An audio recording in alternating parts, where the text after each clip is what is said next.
Hi, my name is Stephanie Cherestal, and I'm a psychologist in New York. I am a subject matter consultant for the Jed Foundation. Today, I'm here to talk about anxiety disorders. Everyone experiences anxiety from time to time. It is normal and can be helpful in a lot of situations. However, if your fear and anxiety is sticking around and you can't get rid of it, or it's getting in the way of your ability to function, you might meet criteria for an anxiety disorder. There are a lot of really effective treatments for anxiety. So there are things that we can do and practice on our own, and treatment options that you can talk to with a professional that can be really effective for managing anxiety. So treatment options can involve psychopharmacology or medications, or it can involve psychotherapy or therapy. There are many different forms of psychotherapy that are effective for managing anxiety. Things like cognitive therapy or cognitive behavioral therapy. Other treatments like ACT or acceptance and commitment therapy or mindfulness-based stress reduction. These are all therapies that have a lot of evidence, lots of research that supports that they're effective in helping people manage anxiety. Just to say a little bit more about cognitive behavioral therapy, which I specialize in, this can be a really effective form of therapy that helps us better understand the bodily sensations that come along with anxiety. It can help us look at and reframe some of the thoughts and beliefs that are fueling our anxiety. It can also guide us to confront rather than avoid some of the situations that we start avoiding because of our anxiety. And it can help us learn ways to manage and tolerate those physical sensations that come up when we're really anxious. So cognitive behavioral therapy, or CBT, has decades of research to support that it's incredibly effective for anxiety because it really gives us the tools and a number of ways to manage our anxiety. I hear very often, especially in people who have never been to therapy, that they feel really nervous about starting therapy. And I have to say that it is incredibly normal to feel nervous when talking to a therapist, especially for the first time, and especially if it's hard to talk about your feelings. Also, with anxiety disorders, there's oftentimes a really strong urge to avoid the things that scare us and that freak us out. And so it makes perfect sense to feel in some ways scared or hesitant to talk with a therapist. It is important to keep in mind, though, that you can share those feelings with a therapist. I am willing to bet that it is not the first time that they've heard that you're nervous to start therapy, and it's actually incredibly normal.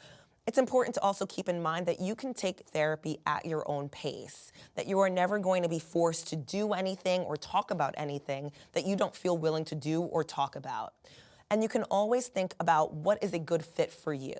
If you meet with a therapist, you try them out and it doesn't feel like a good fit, maybe you guys aren't connecting for whatever reason, you can always discontinue therapy and keep looking until you find that right fit for you.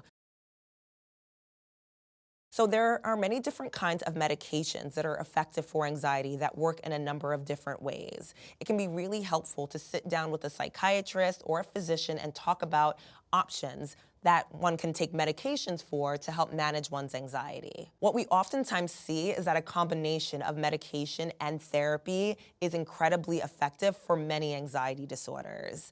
Now, that said, that's a really personalized decision that a lot of people have to make between themselves and their professionals as to whether it feels time to start a medication to help manage your anxiety.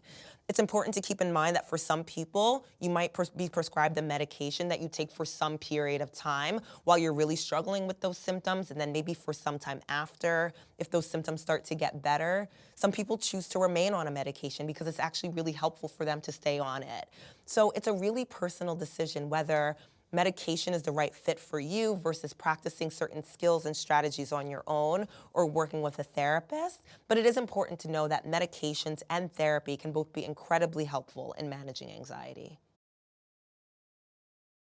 The good news is that there's actually a lot of things that you can do on your own to help your anxiety feel more manageable. It cannot be underappreciated how important things like self-care and taking care of your body is for managing anxiety. So things like getting enough rest, getting regular exercise, eating enough food that nourishes your body, right? Things like that can really help us stabilize and help us feel less anxious in the long run. We can also be practicing things like mindfulness, really being able to get in tune with what's happening with our bodies in a given moment. And that can be a really helpful thing that we can all do on our own and practice on our own to help us manage our anxiety. We can also look really closely at our thoughts and how our thoughts might be fueling our anxiety.